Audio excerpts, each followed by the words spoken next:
Guys finally ಮುರುಡೇಶ್ವರಕ್ಕೆ ಬಂದು ತಲುಪಿನಿ. ನೈಟೆಲ್ಲ ಬಸ್ನ ಜರ್ನಿ ಮಾಡಿಕೆ ಮಾರ್ನಿಂಗ್ 7 ಗಂಟೆಗೆ ಇಲ್ಲಿಗಿನಿ. ಸೊ 10K ಎಲ್ಲಕ್ಕೆ ಇನ್ನೊಂದು 1000 ಕಮ್ಮಿ. ಸೊ ಆದಷ್ಟು ಜಲ್ದಿ ಫಾಲೋ ಮಾಡಿರಿ, 10K ಕಂಪ್ಲೀಟ್ ಮಾಡಿರಿ. ನೋಡಿರಿ ಬೀಚ್, ಗೋಪುರ, ರಾಜಗೋಪುರ. ಬರ್ರಿ ಮ್ಯಾಲೆ ಹೋಗೋಮಂತ ಮ್ಯಾಲೆ ತೋರಿಸ್ತೀನಿ ಸ್ಟ್ಯಾಚು ಹೆಂಗದಂತೆ. ಭಾಳ ಎತ್ತರದ ಸ್ಟ್ಯಾಚು. ಸೊ ಭಾಳ ಜನ ಕೇಳ್ತೀರಿ ಎಷ್ಟು ಜನ ಹೋಗಿರಿ ಅಂತ. ನಾವು ಒಬ್ಬನೇ ಬಂದೀನಿ, ಸೋಲೋ ಟ್ರಿಪ್ಪ. ಯಾರೂ ಬಂದಿಲ್ಲ ನನ್ನ ಜೊತೆ, ನಾನು ಒಬ್ಬನೇ ಬಂದೀನಿ. ಬಿಸಿಲಂತರ ಅನಗಾಡದ ರೀ, ನೋಡ್ತಿರ್ಬೋದು ಸ್ಟ್ಯಾಚು. ನಾ ಪೇಂಟ್ ಮಾಡಾತರ ಬಂದೀನಿ. ಅದೆಲ್ಲ ಅಂದ್ಕೊಂಡಿದ್ದೆ ಸೋಲೋ ಟ್ರಿಪ್ ಬರ್ಬೇಕಂತ ಬಂದೀನಿ.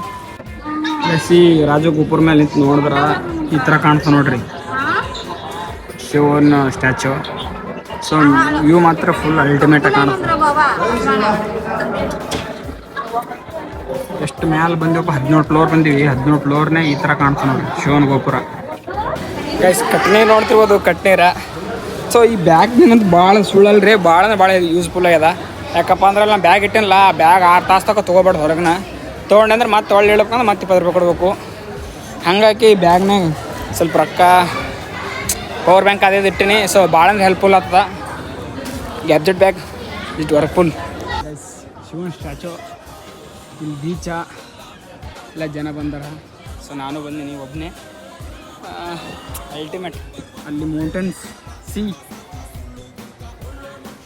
ಸೊ ನೋಡಂದ್ರೆ ನಾ ಯಾವ ನೆಕ್ಸ್ಟ್ ಪ್ಲೇಸ್ ಯಾವುದಂತ ಪ್ಲ್ಯಾನೇ ಮಾಡಿಲ್ಲ. ಜಸ್ಟ್ ಹಿಂಗೆ ಯಾವ ನೋಡ್ಬೇಕಲ್ಲ ನೋಡ್ಕೋತ ಹೋಗ್ಬಿಡೋದು ಅಷ್ಟೇ. ಟಿಕೆಟ್ 20 ರೂಪಾಯಿ.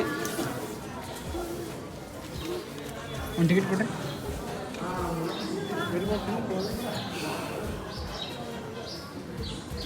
ಭೂ ಕೈಲಾಸ ಗುಹೆಯ ಪ್ರವೇಶ ಮಾಡಬೇಕು. ಮೇಡಮ್ ಬರ್ರಿ.